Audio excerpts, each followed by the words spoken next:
Yang pasti orang tuh pakai kerudung nggak bisa dipaksa ya. Jadi kalau buat aku sih perjalanan ini pasti unik bagi setiap orang ya, dan itu adalah matter of connection antara seorang hamba dengan Tuhannya gitu. Jadi sebenarnya di Quran nggak ada, atau di agama Islam tuh nggak diajarin pakai pakai kerudung tuh biar cantik atau biar apa ya. Anjuran kita harus menutup aurat itu kan karena biar kita tuh nggak show our beauty gitu kan.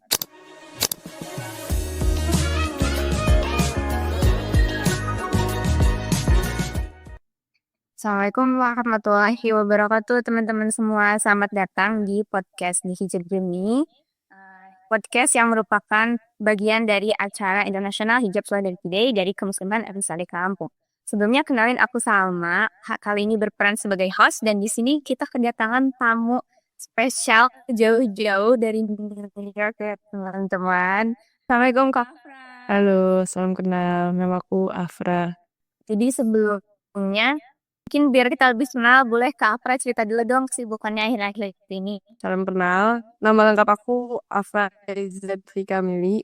eh Dipanggil Afra biasanya, atau Kamili. Sebenarnya aku di sini dipanggil Kamili. Sekarang aku sedang ngambil second second college, apa sih bahasa master, di NYU, jurusannya Urban Informatics. Ya, aku kuliah di NYU sekarang, ambil master student di Urban Informatics. Insya Allah sekitar setahunan lagi lulus. Mau 2 tahun master kan? Iya, 2 tahun. Kalau di US ini rata-rata 2 tahun. Beda-beda sih, tapi sebagian besar 2 tahun. Ya, ini kan kita cerita tentang hijab ya Kak. Kita tuh sering banget cerita-cerita tentang hijab. Meskipun kita kan di negara Indonesia, negara mayoritas Muslim, tapi ternyata pas kita cerita-cerita itu ada aja gitu pengalaman setiap orang tuh yang unik. Semuanya tuh kita mirip-mirip nih backgroundnya, kayak semuanya dari keluarga Islam atau semuanya tuh ya dibesarkan di lingkungan yang mayoritasnya Muslim kan di Indonesia. Tapi ternyata ada aja gitu pengalaman yang berbeda. Gimana sih perjalanan hijab ke Afra dari kecil lah sampai sekarang lah? Dari kecil banget ya. Kayaknya aku dari lahirnya udah pakai kerudung deh, bercanda. Eh, tapi aku nggak inget kapan pertama kali aku pakai kerudung. Tapi satu hal yang sangat membekas di ingatanku waktu kecil dulu adalah, jadi kan zaman aku tuh TK, katanya itu saya full day gitu. TK atau playground gitu lupa. Jadi ada tidur siangnya tuh di sekolah. Biasa kan kalau tidur siang biasanya orang pada buka kerudung gitu ya. Tapi seingat aku dari umur segitu aku udah nggak mau buka kerudung, aku udah nggak mau lepas. Maksudnya anak TK juga nggak ngerti ya sebenarnya pakai kerudung buat apa. Cuma ya mungkin yang paling bekas itu sih, jadi sampai sekarang ya ini jadi identitasku aja yang melekat cukup kuat gitu. Walaupun harus kuliah di negeri yang muslimnya nggak mayoritas. Ya alhamdulillah Allah masih jagalah sampai saat ini. Kayak menarik sih Kak itu. Mungkin ini ya, tadi kan kakak kan sedikit ini cerita bahwa ternyata meskipun ada orang-orang juga yang lahirnya di keluarganya Muslim, udah dikerudung dari bayi di orang tuanya. Tapi masuk gedenya, ya mungkin mereka mengalami dinamika hidup yang bagaimana gitu jadinya eh, apa ya meninggalkan hijab atau lain sebagainya. Nah mungkin boleh cerita nggak Kak, gimana sih titik yang Kak tuh ngerasa wah ini hijab tuh eh, cukup bermakna untuk kakak gitu dan apa maknanya untuk kakak gitu aja tuh. Menarik ya. Sebenarnya kalau kita baca di Quran itu kan simple ya. Maksudnya ketentuannya jelas, aurat itu apa yang boleh ditunjukin dan yang nggak boleh ditunjukin apa. Terus habis itu kan di surat An-Nur ayat 31 itu dilanjutin sama ini ya. Sama apa namanya? Ya ketentuan hijab yang syar'i itu seperti apalah gitu ya. Kalau buat aku sendiri sih, mungkin bukan pakai hijab itu jadi keren atau misalkan jadi super pede atau gimana ya, tapi lebih ke sebaliknya sih. Maksudnya aku sejauh ini 24 tahun hidup gitu ya, nggak pernah ada di satu titik, alhamdulillah ya, gak pernah rasa hijab ini jadi barrier buat aku gitu untuk mengeksplor dunia ini gitu, untuk melakukan hal yang aku inginkan. Baik itu dalam perkuliahan gitu ya, yang mungkin dulu banyak juga teman-teman aku waktu S1 bukan bukan yang pakai kerudung kayak gimana-gimana juga gitu, maupun ya sampai sekarang gitu, sampai di dunia yang kayaknya di kelas satu angkatan itu cuma aku doang yang pakai hijab kan. Jadi lebih lebih ke identitas aja sih kalau buat aku ya. Sekarang aku ngerasa itu sangat bermakna dan orang kayaknya dengan itu jadi lebih mudah mengenali aku sih Sampau. Kayak kalau mungkin ketemu sekali dua kali kita nggak langsung kenal dengan profesor gitu ya. Tapi kayaknya kalau ketemu aku sekali langsung inget gitu ya. Kadang cuma ada satu gitu yang kayak gitu. Itu privilege kali. Bisa di Mantap dulu ya kak. Jadi apa ya, orang gampang ingat namanya gitu. Iya, orang jadi gampang inget orangnya cuma ada satu yang kayak gini. Jadi ya alhamdulillah beruntung. Menurut kakak nih, apa sih yang membuat seseorang tuh bertahan gitu? Kan tadi kita juga ngobrol gitu. Oh ada nih ternyata orang yang ternyata kesinian dia malah memilih untuk melepaskan hijabnya atau bagaimana. Tapi apa sih yang membuat seseorang tuh bisa bertahan? Atau kakak sendiri gitu untuk bisa bertahan dengan hijab? Yang pasti orang tuh pakai kerudung nggak bisa dipaksa ya. Mak- Maksudnya kita kan sebagai perempuan tuh punya punya apa ya? Punya secara alam bawah sadar tuh kita ingin terlihat cakep lah ya, secantik gitu di mata orang lain. Jadi we tend to show our beauty kan. Jadi kalau buat aku sih perjalanan ini pasti unik bagi setiap orang ya, dan itu adalah matter of connection antara seorang hamba dengan Tuhannya gitu. Jadi se yang nggak bisa dipaksa kayak oh tuh lebih cantik kalau pakai hijab. Berbeda ya, cantik kan perspektif gitu ya. Dan sebenarnya di Quran nggak ada, atau di agama Islam tuh nggak diajarin pakai pakai kerudung tuh biar cantik atau biar apa ya. Justru justru anjuran kita harus menutup aurat itu kan karena apa namanya? Iya, biar kita tuh nggak show our beauty gitu kan. Suruhannya adalah kita jangan show our beauty gitu. Which is mungkin kebalikan dengan naluri kita ya sebagai perempuan gitu ya. Kalau menurut aku sih itu udah balik lagi ke ini sebagian dari kita mengurangi dosa gitu ya, menghindari dosa dari larangan yang sudah ditetapkan. Dan masih banyak larangan-larangan lain di luar sana yang harus dipatuhi gitu ya. Ini yang salah satunya, maksudnya kan banyak yang bilang kayak apa itu, tapi masih maksiat gitu ya. Di situ pakai kerudung tapi misalkan apa namanya ngomongnya kasar gitu. Ya itu mah apa ya, another different thing gitu. Jadi jangan dibandingin ya, ini salah satu bagian aspek kehidupan aja gitu. Buat aku hijab itu jangan dipaksakan sampai orang itu ngerasa itu sesuatu yang emang mau dia lakukan gitu ya. Dan emang tujuannya buat tadi, buat mengurangi dosa gitu, bukan buat kayak lu akan terlihat lebih cantik atau gimana gimana. Karena baik lagi ya, kalau secara umum masyarakat kita akan lihat ya rambut itu lebih indah, apalagi bisa diwarnain gitu ya, bisa dibentuk-bentuk dengan ya dengan berbagai hairstylist yang sekarang ada gitu ya. Jadi ya Allah, semoga semoga yang sedang berusaha untuk menggunakan hijab dimudahkan dan diberi hidayah oleh Allah Subhanahu wa Ta'ala. Dan iya ya kak, kalau misalkan ngomongin standar kesantikan mah justru nggak akan habis ya. Nggak akan habis ya. It's just a matter of perspective ya. Maksudnya kayak, kamu lebih cantik tahu pakai hijab daripada enggak. Aku nggak setuju sih. Maksudnya kayak ngomongin hijab dari arah sana gitu ya. Karena ya buat aku eh itu arguable gitu. Maksudnya orang itu akan bilang kayak warnain rambutnya ya, warna rambut yang berwarna itu adalah rambut yang berwarna itu adalah yang paling cantik gitu ya.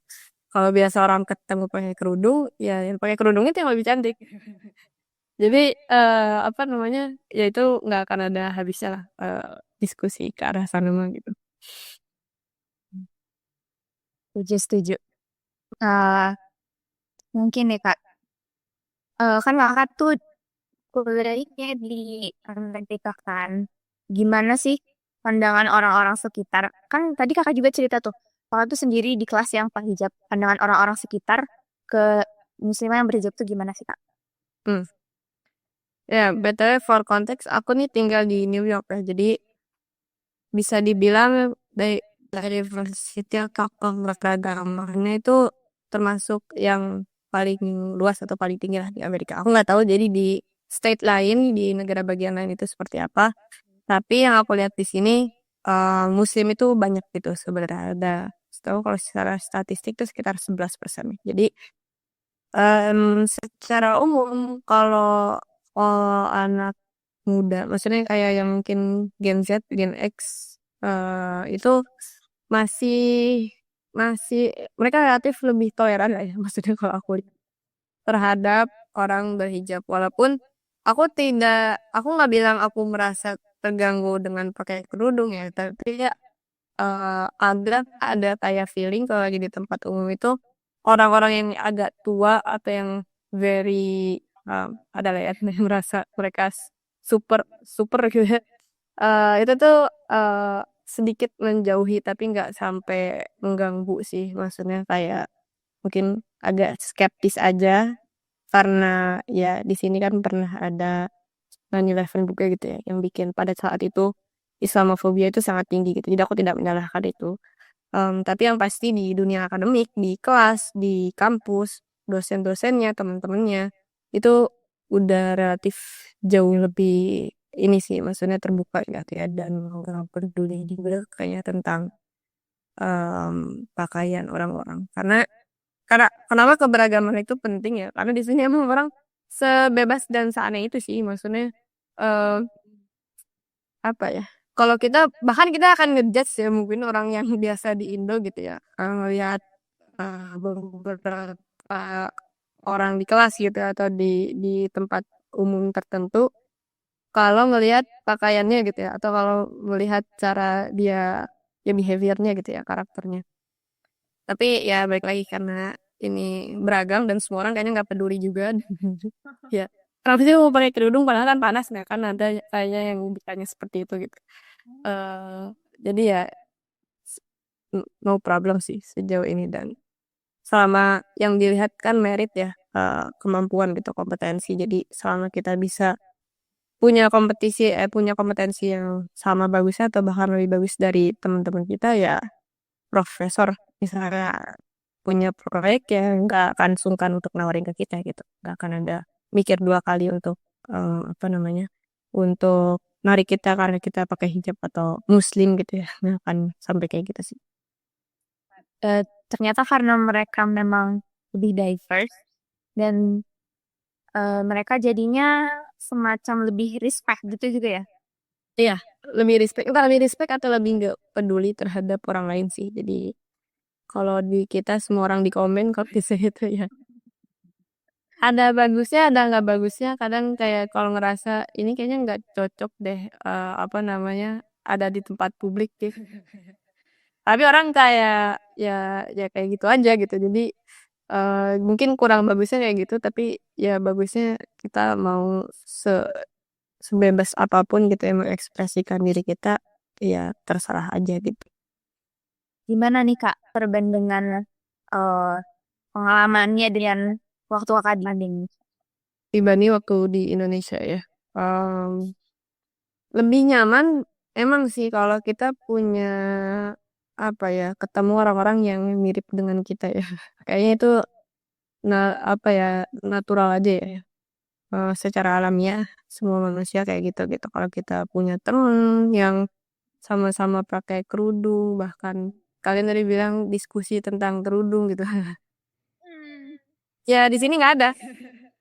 Tentu lebih nyaman di Indonesia ya, tapi baik lagi karena buat aku kerudung ini bukan sesuatu yang mengganggu gitu ya, dan bukan sesuatu yang juga aku lebih-lebihkan gitu. Dalam artian kayak lebih-lebihkan tuh gimana ya? Maksudnya kayaknya kalau orang nggak ngelihat orang pakai kerudung jadi risih banget gitu ya, atau misalkan melihat orang pakai kerudung dengan pilihan atau cara dia yang beda dengan punya aku jadi uh, ngejudge atau gimana gitu ya nggak sampai kayak gitu sih gitu jadi kalau dibandingin antara di sini dan di Indo aku akan bilang lebih nyaman di Indo tapi bukan berarti jadi pantangan di sini tuh. Terus bagaimana cara kakak menghadapi suatu tantangan yang eh, beda gitu sama di Indonesia? Terus ada nggak cara tertentu untuk kakak mengatasinya gitu? Kalau yang aku denger sih mungkin aja ya. eh, Mungkin lebih ke anak-anak kali ya, karena anak kecil kan lebih frontal ya, dan mungkin pikirannya memang gak sedewa orang dewasa, orang-orang dewasa itu pasti tidak semata orang-orang dewasa. Jadi aku cukup dengar gitu ya, aku kan ketemu orang-orang yang tinggal di sini juga gitu, gimana mereka mengusahakan anaknya tuh mungkin sampai SMA atau SMP tuh ya homeschooling aja gitu. Kalau karena ya tadi takut kena pergaulan gitu. Kan pasti ditanya dong sama temennya, kayak kenapa sih lu pakai kerudung? Kalau anak kecil kan ya polos aja gitu. Jadi mungkin kalau tantangan tuh akan sangat terasa buat buat mendidik anak di sini sih. Itu yang udah pasti. Karena kita juga nggak mudah ya buat menanamkan ke anak kita dari kecil tuh kenapa kau harus pakai kerudung ya kan. Maksudnya sebagai anak kecil satu dia juga kalau ditanya akan susah jawab gitu. Dan kalau misalkan dia ngerasa ya, ya kenapa atau ngapain ya gitu. Apalagi mereka kan juga belum punya dosa gitu ya. Jadi mau dibilang dosa pakai kerudung kan punya dosa. Walaupun bahaya nanti keterusan gitu ya sampai agak gede gitu. Tapi ya ya selain itu sih kalau buat orang dewasa yang misalkan udah lebih biasa pakai kerudung di Indonesia sih nggak ada tantangan, nggak ada masalah gimana gimana ya di sini. Justru aku ngerasanya di sini tuh orang buka kerudung banyak kayak maksudnya pas orang buka kerudung pas datang ke sini tuh bukan karena dijudge atau nggak bisa eh, bergaul dengan teman-teman di sini sih itu. Maksudnya aku pakai kerudung tapi temen aku ngajak aku ke bar tuh kayak biasa aja gitu. Maksudnya aku nggak bilang aku ikut ke bar ya, cuma mereka tuh nggak peduli itu gitu sebenarnya dengan apa namanya, atau mungkin nggak tahu itu juga ya, kalau orang muslim itu nggak minum gitu ya, tapi yang pasti tuh nggak jadi masalah mereka untuk kayak sejak awal kita nggak diajak main atau gimana gimana kan. Jadi kayak apa namanya, harusnya kalau segi tantangan nggak ada ya. Orang mungkin kesini buka kerudung lepas kerudung lebih justru karena kan di Indonesia selama ini pakai kerudung tuh karena orang tuanya kak gitu ya, karena mungkin ada tekanan sosial pas di sini kan nggak ada gitu, nggak ada orang yang lihat gitu, nggak ada temen-temen yang biasa mungkin dari kecil ngelihat dia pakai kerudung, nggak ada orang tua yang akan selalu mengawasi dia pakai kerudung atau enggak gitu ya. Ya makanya banyak yang buka gitu ya. Jadi lebih karena sebenarnya dari Indonesia udah pengen buka, bebasnya dari ini bebas. Ah, nggak gitu. Ya, itu lain kasus lah. Berarti justru karena emang dari awalnya belum terlalu kuat gitu ya kayak. Iya, belum terlalu kuat dan tadi ya kan aku bilang intinya tuh antara orang hubungan orang itu dengan Tuhan ya gitu. Jadi kalau misalkan dia pakai kerudung karena orang tuanya atau karena temennya gitu, karena gurunya dipaksa tanpa dia sebenarnya pengen pakai kerudung gitu ya. Ya ketika ada kesempatan untuk nggak apa ya, untuk lepas dari tekanan itu pada akhirnya ya eh, akan sangat mudah untuk melepas kerudung yang biasa dia pakai itu gitu. eh, Kalau misalkan ini kak, eh, kita kan pernah pernah dengar gitu ya cerita-cerita orang yang ternyata di justru pas dia keluar luar negeri itu malah menemukan Islam gitu.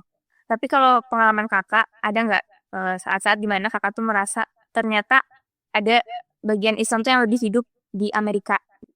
Oh ya, ini menarik sih.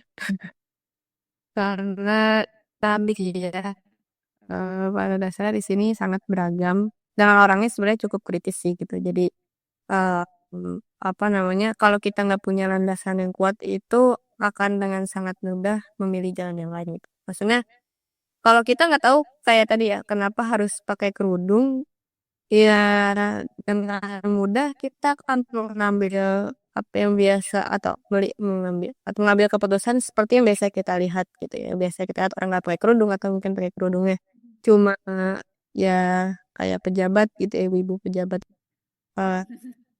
foto tau nggak sih foto kalau lagi lebaran gitu. Ya aku tidak tidak mendiskreditkan pejabat ya, cuma maksudnya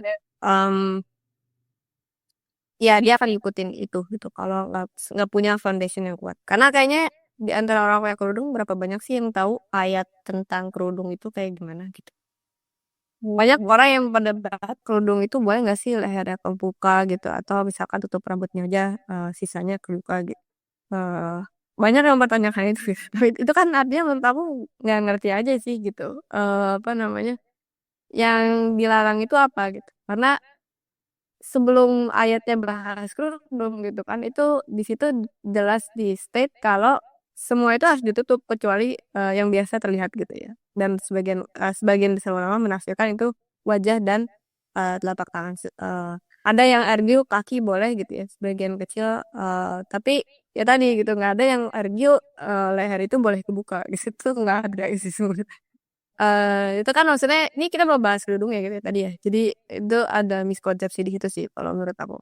Jadi kalau kita nggak tahu tadi kenapa kita harus pakai kerudung dan aturan apa sebenarnya yang mewajibkan kita pakai kerudung ya, ya susah gitu untuk bisa mempertahankan keimanan kita. Kita juga bisa lihat di sini tuh beragam banget karena muslimnya tuh dari seluruh dunia dan sebagian besar tuh bukan orang Indonesia gitu ya. Kadang kita pasti akan bertanya-tanya sih gitu dengan perbedaan mazhab, perbedaan cara sholat, perbedaan apa namanya? Ya, ada aku lucu aja sih gitu. Ada orang kalau di sini tuh sholat tuh berdiri doang gitu. Aku gak pernah memperdalam itu benar atau salah sih gitu. Cuma lucu aja gitu ya. Kayak di dalam hati mungkin sujudnya apa gimana gitu kan. Ada yang misalkan kalau soal kerudung itu ya tadi nggak pakai kaos kaki, mungkin ya dia yang ngambil mazhab tertentu. Tadi kan emang ada pengecualian tuh aku tahu ya. Ada juga bahkan yang pakai kerudungnya tuh apa namanya ya setengah-setengah gitu lah ya. Terus aku bilang kayak ini mazhab apa ya? Pasti nggak ada ya gitu. Ya jadi karena sangat beragam, kita harus tahu landasannya tadi apa dan perbedaan nggak cukup tahu landasannya apa, tapi perbedaan pendapat imam itu seperti apa gitu dalam apa namanya menentukan batas-batasan pakai kerudung atau misalkan beragama Islam di sini gitu. Ya gitu. Ada yang di sini tuh misalkan boleh nggak sih sholat itu apa namanya zuhur dan asar dijama terus. Eh, m- Mungkin ada yang berpendapat boleh gitu ya. Tapi kan dia harus ngerti dong gitu. Kenapa kenapa boleh, kenapa nggak boleh gitu. Atau misalnya di sini tuh masjid itu sholat subuh tuh bukan pas adzan subuh, tapi misalkan menjelang matahari terbit gitu. Itu boleh nggak sih? Maksudnya kadang keluar rumah tuh udah siang terus tapi orang kayak masih baru mau berangkat sholat subuh gitu. Itu sih. Karena ada ya maksudnya ada bagian Islam lain gitu ya yang berpendapat ya sholat itu secepatnya gitu ya. Kalau udah azan langsung sholat itu. Tapi ternyata ada pendapat lain gitu yang ya tadi ya misalkan baru sholat menjelang matahari terbit. Nah, ya itulah untuk membedakan mana yang boleh, mana yang nggak boleh, mana yang kita harus ambil, mana yang kita bukan bagian dari imam yang kita ikuti gitu. Jadi nggak cukup dengan tahu harus atau nggak harus aja, tapi harus tahu landasan kenapa dan eh, perbedaan pendapat di dalam hal itu seperti apa gitu. Itu sih PR-nya. Dan ya, di sisi lain harusnya itu membuat orang-orang di sini jadi lebih kuat sih kalau emang dia akhirnya memutuskan beriman dengan benar kayak gitu ya dan berislam dengan benar. Jadi karena memang kondisinya tuh sangat-sangat mendorong untuk belajar lebih gitu ya. Iya betul, harus tahu. Kalau nggak gue ya, apalagi minoritas. Ini tuh kali ya yang bisa orang-orang Muslim di Indonesia pelajarin dari Muslim yang di luar sana. Lebih agar lebih tahu landasan-landasan. Karena kita sebagai orang Indonesia emang udah kadang udah autopilot aja gitu ya. Sholat, dan orang pakai kerudung biasa gitu. Sholat juga ngikut aja gitu. Zuhur 4 rakaat, asar 4 rakaat, taraweh. Maka sebagian ngerasa taraweh itu wajib gitu ya. Saking dari kecil semua orang taraweh gitu. nggak ngerti tarawih itu sebenarnya sunnah atau ngerasa tarawih itu selalu harus di masjid gitu. Kalau kelewat di masjid tuh rasanya nggak bisa tarawih. Ya kayak gitulah maksudnya kadang ya karena kita sudah autopilot dari kecil melihatnya seperti itu seolah-olah ya yang benar itu hanya yang seperti yang biasa kita lihat gitu tanpa mempertanyakan kembali sebenarnya ini tuh harusnya gimana gitu. Kan berhubung Kak Afra ini sudah menjadi seorang ibu, sudah menjadi seorang istri, dan menjadi mahasiswa master juga kan tentunya tidak mudah. Gimana sih Kak cara Kakak membagi peran? Aku kemarin wawancara gitu kan interview sama dosenku. Terus dia nanya, kamu kan punya anak, aku ya tadi ya pokoknya tanggung jawabnya banyak gitu. Gimana kira-kira kamu ngebalance semuanya gitu kan? Membagi waktunya, memastikan kamu bisa komit di ya di bidang di job yang lagi aku interview itu lagi sama profesor aku. Terus aku bilang nggak tahu. Ya karena gini maksudnya aku cuma bilang ya selama ini works aja gitu. Maksudnya everything's just gonna work somehow. Aku nggak bilang aku sangat ahli dalam bagi peran. Maksudnya di jam segini aku ngurusin anak, jam segini aku kuliah gitu. Jam segini ngobrol sama suami apa gimana gitu. Tidak bisa digituin ya. Kita nggak tahu anak kita bangun dan nangis jam berapa gitu. Nggak tahu juga tugas kita akan tiba-tiba banyak di minggu berapa atau ya suami aku kan kuliah juga gitu tugas dia misalkan akan berat di minggu-minggu kapan aja gitu tapi yang makasih sih kalau buat aku simple ya maksudnya just do your best gitu ya.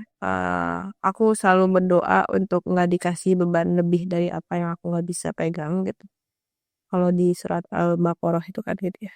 Eh, Wala tahmil alaina Rabbana wala tuhamilna ma la taqata lana bihi. Jangan beri beban yang kita nggak bisa pegang gitu kan. Dan kalau lagi berat kita berdoa untuk dimudahkan.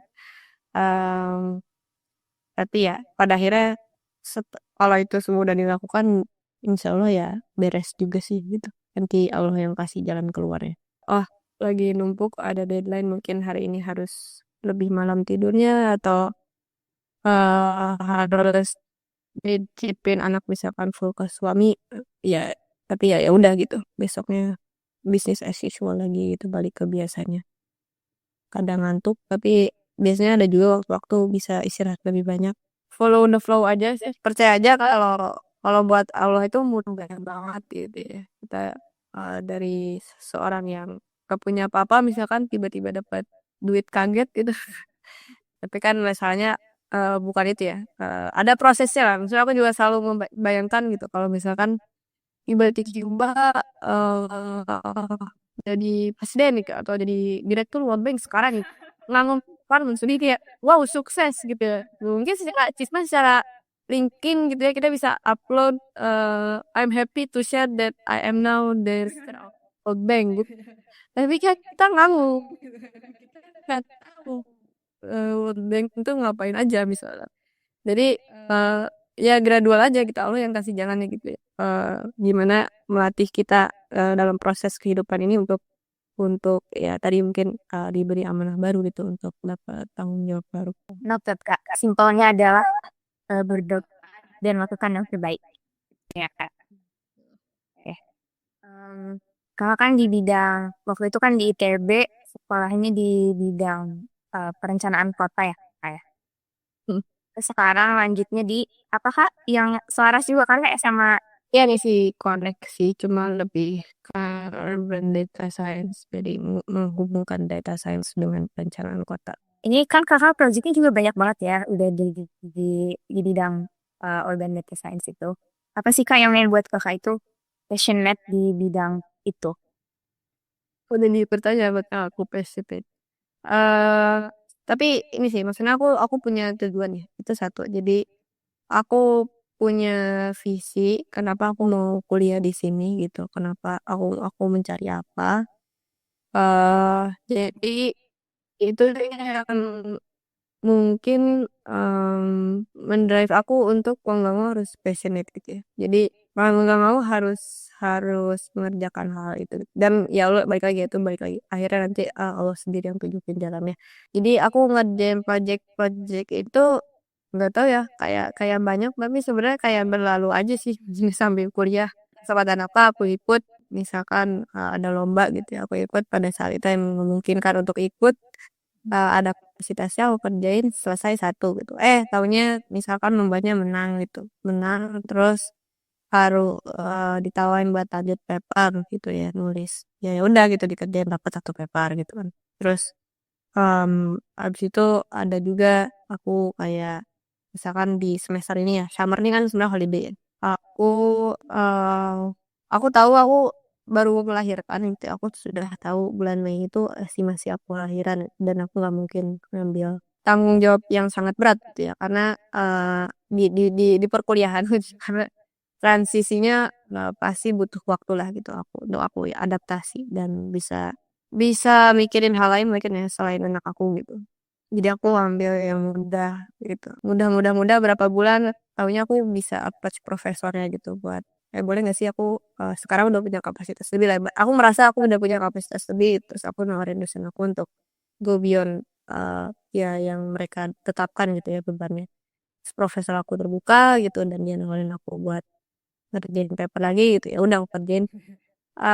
Terus ya misalkan ya tadi ada ya gitu-gitu aja sih maksudnya pelan-pelan kayak yang banyak tapi sebenarnya itu kalau dikerjain sehari-hari sih ya satu-satu aja gitu. Passionate, untuk ngerjain itu sesederhana karena aku punya tujuan dan aku tahu berdasar itu aku punya kapasitas makhluk muluk kayak aku ngerjain semuanya sekarang. Enggak juga gitu, aku punya prinsip, aku harus tidur, di jam tertentu gitu ya. Aku harus punya cukup waktu istirahat atau maksudnya gini, mmm, kan kalau kita punya banyak tanggung jawab tuh kita selalu ngerasa kayak pengen nge-push terus gitu. Kayaknya waktu 24 jam tuh nggak cukup gitu. Ya aku mencoba melimitasi itulah gitu, gimana biar mindset itu perlahan berkurang memang lebih gampang sih. Tapi aku punya prinsip, pokoknya aku harus tidur dengan baik gitu ya, dengan berkualitas, waktunya cukup. Lebih dari itu artinya aku maksain diri dan jangan sampai mengganggu ibadah gitu ya, mengganggu karena pasti ada yang terkorbankan sih, kalau begadang ya yang terkorbankan tahajud misalnya gitu ya. Kalau, ngantuk paginya ya nggak enak juga gitu, jadi nggak olahraga misalnya, jadi males olahraga. Pokoknya itu akan berefek lah dan di sisi lain kan kalau kita ngerasa kita pengen ngerjain semuanya terus tuh kayak sombong banget gak sih kayak mhm. Oh iya kita harus ngerjain ini semua biar sukses itu. Padahal balik lagi ya tadi, kesuksesan itu kalau Allah mau kasih tuh gampang aja gitu. Jadi bukan bukan itu yang, ditujukan kita. Kita di hidup di dunia itu tidak ditunjuk untuk, jadi profesi tertentu. Kamu, hidup di dunia itu harus sukses gitu ya, harus jadi apa namanya, misalnya spesialis misalnya. Yang bisa bikin vaksin dalam waktu 6 bulan, kan nggak ada ya maksudnya, suruhan atau ketentuan kayak gitu gitu dalam Al-Quran, dalam kita ya menjalani hidup ini, untuk menjalani hidup ini. Jadi ya just do our best, enjoy aja gitu di di hari-harinya, jangan sampai terlalu menderita. Appreciate ourselves gitu ya, kalau emang selesai satu tugas, nggak usah buru-buru kejar semua tugas lain gitu, "Oh, satu ini beres," gitu ya, nggak ada istirahat atau apa ya, ya kasihlah jeda gitu ya maksudnya. Iya, ya tapi kita juga harus bisa enjoy jeda itu ya maksudnya mungkin ada orang-orang yang ngerasa dia nggak bisa liburan gitu ya, liburan tuh nggak enak buat dia. Ya be it aja, ya nggak apa-apa gitu. Aku juga ngerasa kayak, kemarin tuh ada momen-momen aku ngerasa kayak, bagus juga nih kayaknya aku appreciate ourselves ringan aja gitu misalkan ke warung sebelah gitu ya, jajan minuman, duduk gitu bengong di taman gitu, itu udah cukup refreshing. Tapi kalau lebih dari itu misalkan ada orang-orang yang kayak harus nonton, harus apa gitu, aku kayak pernah tuh "San aku hari ini mau libur," gitu, aku stres sendiri gitu. Berarti gini ya Kak, dijalanin aja satu persatu. Selama kita tuh punya tujuan, insya Allah akan bisa mengerjang semua tantangan gitu ya. Jalan aja gitu, karena ya terlalu banyak galaunya nanti kayak, "Ngapain sih gue ngerjain ini?" Gitu. Mungkin belajar kalau lagi bingung harus ngapain kan banyak-banyak baca buku atau bengong di taman, terus sosial medianya biar dapet ide itu harus ngapain. Kayak gitu guys, kalau misalkan lagi linglung jangan scroll sosmed. Kalau bicara tentang tujuan gitu Kak, apa sih sebenarnya mimpi Kak Afra, mimpi yang Kakak ingin terbangkan dengan hijab ya? Maksudnya aku punya mimpi-mimpi besar gitu ya. Ke depan pengen ngapain. Tapi balik lagi ya, kita kan juga nggak punya hak buat nentuin apakah kita akan nyampe sana atau enggak gitu. Tapi selama proses itu justru pembelajarannya yang penting gitu ya.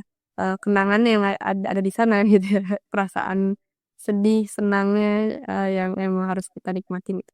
Jadi kalau buat aku ya selama proses itu aku ingin temen-temen gitu ya bisa juga merasakan kalau itu dia jadi taat atau pakai kerudung itu tuh nggak membatasi sih gitu, nggak menjadikan kita eh satu kan membatasi, dua nggak bikin kita jadi jelek juga gitu maksudnya. So, ya sebenarnya satu sisi kita emang harus tadi ya jangan jangan memamerkan beauty kita atau kecantikan. Tapi kan itu nggak berarti kita harus terlihat jelek dan misalkan terlihat bau atau gimana gitu ya.